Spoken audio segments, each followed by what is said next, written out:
ओम नमो भगवते वासुदेवाय। तो आज हम लोग श्रीमद् भागवतम के इस तृतीय स्कंद के 13वें अध्याय का 28-29 श्लोक का लेते हैं। घ्राणीन् पृथव्यः पदवीं विजिघ्रन् क्रूरापुदेशा स्वयं ध्वरांग कराल दृष्टोऽप्यकरालदभ्या मुद्वीच्छ विप्रान गृणतो विशतकम। तो कह रहे घ्राणेन, घ्राणेन तो हम सभी लोग जानते हैं, घ्राणे मीन्स घ्राण मीन्स सूंघना। तो घ्राणेन पृथव्या, सूंघते हुए पृथ्वी। हम लोग देखते हैं ना, जब सृष्टि होती है महातत्व से, प्रधान से महातत्व में, तो जो पृथ्वी जल अग्नि वायु आकाश बनते हैं एक एक करके, तो पृथ्वी जब जल में गंध दी जाती है तब पृथ्वी बनती है। तो गंध, जो पृथ्वी की गंध होती है, वो सूंघते सूंघते भगवान गए। हम लोगों ने कल जाना था कि भगवान इस तरीके से ऊपर आकाश में उछले और उछलकर फिर वो समुद्र में उन्होंने जंप कर दिया। तो अब जो घ्राणेन पृथव्या पद्मे विजिग्रम, यानी कि जो भगवान शूकर अवतार में आए थे ब्रह्मा जी की नाक के छिद्र से, तो वे साक्षात परम प्रभु, मतलब अब यहाँ पर क्यों लिखा है साक्षात परम प्रभु? बिल्कुल भी गलती नहीं करनी है अपन को कि वो शूकर अवतार में, लेकिन वह है जरूर शूकर के शरीर में, लेकिन साक्षात परम प्रभु हैं। वो स्वयं वो 12 स्वयं साक्षात परम प्रभु विष्णु हैं। और वो भले ही शूकर अवतार में हैं, शूकर का शरीर लेकर अवतरित हुए, लेकिन वे दिव्य थे। भगवान शूकर अवतार में भी दिव्य थे, फिर भी शूकर का शरीर होने से उन्होंने पृथ्वी को उनकी गंध से खोज निकाला। तो भगवान, हम लोगों ने हमेशा पढ़ा है कि भगवान जब भी जिस अवतार में आते हैं तो पूरे उस व्यक्तित्व के प्रति पूरे एकदम खरे उतरते हैं, उसी का अनुकरण सेम टू सेम करते हैं। अब चूंकि वो 12 अवतार में आए हैं, तो जैसे कुत्ता भी ना सूंघ के, जैसे अपराधियों को पकड़ा जाता है तो उस अपराधी का कोई वस्त्र या कोई चीज रह जाए, वहां कुत्ते को ले जाया जाता है, कुत्ता वहां सूंघ लेता है, फिर जहां अपराधी भागा होता है कुत्ता भागते भागते वहीं पहुंचता है। तो ये गंध शूकर का शरीर होने से उन्होंने, यानी कि किस लिए, क्योंकि शूकर का शरीर में आए थे भगवान, तो उन्होंने पृथ्वी को उसकी गंध से खोज निकाला। गंध लेते हुए चले गए और गंध से उस पृथ्वी को खोज निकाला। कहाँ? वो जो नीचे उसमें चली गई थी रसातल में पृथ्वी। तो उनकी दाढ़ें अत्यंत भयावनी थी। उनकी जो मतलब आगे जो 2 दांत जंगली सुअर के जैसे नहीं निकले रहते हैं, तो वो जो आगे के जो 2 दांत निकले थे वो कैसी थी? बहुत ही भयावही थी। तो उन्होंने स्तुति करने में व्यस्त भक्त ब्राह्मण, कौन से भक्त ब्राह्मण? जो उनकी स्तुतियां कौन भक्त गा रहे थे? जो जनलोक, तपलोक और सत्यलोक के जो निवासी थे, वो लोग जो स्तुतियां कर रहे थे। जब 12 अवतार में भगवान आए तो वो सभी लोग मिलके स्तुतियां करने लगे भगवान के। तो जो वो स्तुतियां उनकी कर रहे थे सभी भक्तगण, ब्राह्मणों ने अपनी दृष्टि दौड़ाई, इस तरह वे जल में प्रविष्ट हुए। तो वो सब देख रहे थे, सारे ऋषि मुनि जो गा रहे थे उनकी स्तुतियां, वो सब देख रहे थे कि इस तरीके से वो सभी जल में, वो 12 भगवान जो आए थे पृथ्वी निकालने के लिए, पहले कूदे और फिर उसी पृथ्वी में इस जल में प्रविष्ट हो गए उस पृथ्वी को लेने के लिए। तो हमें यह सदैव याद रखना होगा कि यद्यपि शूकर का शरीर भौतिक होता है, तो यहाँ ये नहीं है कि शूकर का शरीर भौतिक है तो भगवान भी वहाँ पे भौतिक नहीं। भगवान कभी भौतिक नहीं होते, वे हमेशा और हमेशा, वो किसी भी उसमें अवतार ले, वो हमेशा और हमेशा दिव्य अवस्था में भगवान रहते हैं। तो भगवान का कभी भौतिक शरीर नहीं होता है। भगवान शूकर रूप भौतिकता से कलमशग्रस्त नहीं था। किसी पार्थिव शूकर के लिए संभव नहीं कि वह ऐसा विराट रूप धारण, मतलब जो क्योंकि वो दिव्य थे, भगवान थे, इसलिए उन्होंने अपना इतना विशालकाय, पिछले श्लोक में हम लोगों ने पढ़ा था ना, महीद्र विशाल पर्वत की तरह उन्होंने अपना शरीर बढ़ा लिया।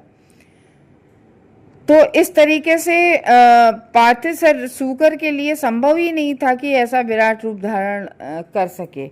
जो सत्यलोक से लेकर, और इतना विराट रूप था, जो ऊपर, जो सबसे ऊपर होता है ब्रह्मलोक, उसको पूरे, मतलब वहां से लेके पूरे आकाश में, क्योंकि भगवान जब समुद्र में डूबे हैं तो समुद्र में कूदे हैं तो ब्रह्मलोक से ही कूदे हैं, क्योंकि ब्रह्मा जी अपने लोक में बैठे सृष्टि का कार्य कर रहे थे, और ब्रह्मा जी की नाक से अचानक से छींक आई और उसी के साथ भगवान बाहर आ गए। तो कहने का ये मतलब है कि भगवान जो है वो सत्यलोक से लेकर पूरे आकाश में फैला था। उनका शरीर सभी जो उनका शरीर था वो सभी परिस्थितियों में दिव्य होता है, कोई भी हो। तो अतएव सूकर रूप धारण करना उनकी लीला मात्र है। तो ये केवल एक लीला है कि भगवान ने सूकर का अवतार लिया। क्यों? क्योंकि लीला के बाद, ऐसे तो भगवान चाहते, भगवान के संकल्प मात्र से वो पृथ्वी बाहर निकल के आ जाती, लेकिन भगवान जो है यहाँ पर बता रहे हैं कि सभी परिस्थितियों में दिव्य है, कोई भी परिस्थिति हो उसमें भगवान हमेशा दिव्य रहते हैं। तो अतएव सूकर रूप धारण करना उनकी लीला मात्र है, उनका शरीर संपूर्ण वेद या दिव्य है। तो उनका हमेशा जो है भगवान का जो शरीर है वो बिल्कुल वेदमयी है। चूंकि उन्होंने सूकर का रूप धारण भगवान ने किया था, तो वे सूकर की तरह सूंघकर पृथ्वी को खोज करने लगे। तो क्योंकि सूकर थे और वो गुण था उनके पास, तो इस तरीके से तो भगवान के जो शुद्ध भक्तों के लिए वह दीपक है, संभावना है।